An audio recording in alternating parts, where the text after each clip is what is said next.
वहीं यूपी के रामपुर से बड़ी खबर सामने आई है, जहां चुनावी रंजिश को लेकर कई राउंड गोलियां चली। जी हां, एक युवक की मौके पर ही मौत हो गई और साथ ही एक युवक घायल हो गया। घर के गेट पर बैठे युवक वसीम और उसके चाचा हारून पर हमलावरों ने ताबड़तोड़ फायरिंग कर दी। गोली लगने से वसीम की मौके पर ही दर्दनाक मौत हो गई। इसके साथ ही चाचा हारून घायल हो गए, जिन्हें अस्पताल में भर्ती कराया गया। हमलावरों में जुनेद, रियाज समेत अन्य 3 अज्ञात भी शामिल हैं। प्रधानी के चुनाव की पुरानी रंजिश के चलते ये फायरिंग हुई है।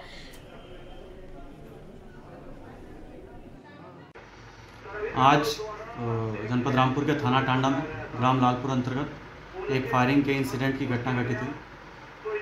मेरे द्वारा घटनास्थल का तत्काल निरीक्षण किया गया। घटनास्थल के निरीक्षण पर वहां पर मौजूद परिजनों और लोगों से बात करने पर चश्मदीद लोगों के द्वारा बताया गया कि 2 व्यक्तियों के द्वारा फायरिंग की घटना की गई, जिसमें 3 लोगों को गोली लगी।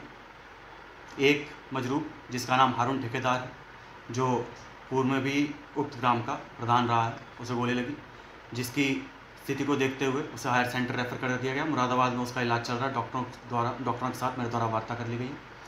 इसके अतिरिक्त दूसरा व्यक्ति हारून का ही भतीजा जिसका नाम वसीम है, उसको गोली लगी, वो एक्सपायर हो गया। और तीसरा व्यक्ति रहमत, जिसकी स्थिति ठीक है। 3 मजरूब जिन्हें यूपी के कासगंज में क्षेत्रीय सांसद राजवीर सिंह पहुंचे, जहां उन्होंने स्वास्थ्य विभाग की कोविड-19 शिविर में शिरकत भी की।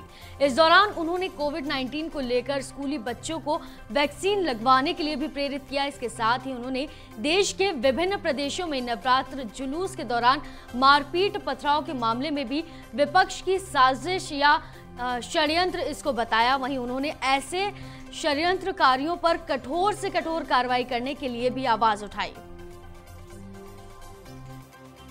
19 में हम ही सभी जातियां, सभी भी वर्ग के लोग और किसी भी पार्टी के लोग हों, सबको हम वैक्सीन दे रहे हैं और निःशुल्क दे रहे हैं।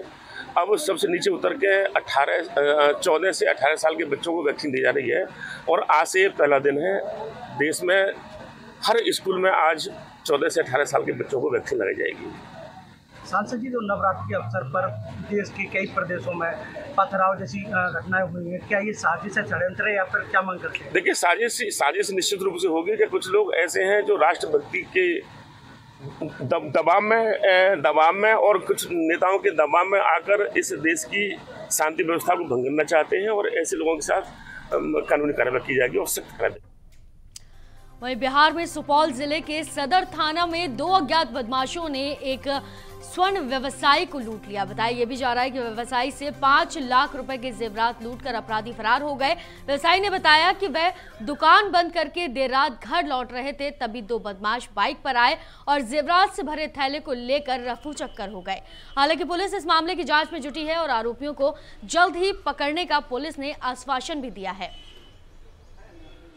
नया घर है वहाँ पर अपना जाफरी के पास मोटरसाइकिल लगा है, जाफरी खोल रहे थे, इतना में 2 आदमी आया चौक तरफ से, आगे जाकर के मोटरसाइकिल को मोड़ दिया, फिर दक्षिण तरफ चौक तरफ, और मेरे पास में आकर के झोला लटका हुआ ले करके फरार हो गया।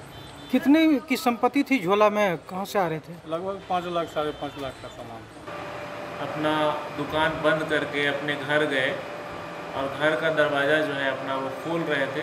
बाहर उनकी मोटरसाइकिल लगी हुई थी, मोटरसाइकिल में ही उनका थैला था। जब तक वो दरवाज़ा खोलते तब तक उनका मोटरसाइकिल से थैला लेकर के जो है कुछ अज्ञात अपराधकर्मी द्वारा। तो फिलहाल के लिए इस बुलेटिन में सिर्फ इतना ही। देश और दुनिया की ऐसे और खबरों के लिए आप देखते रहिए संभव टीवी। दीजिए इजाजत, नमस्कार।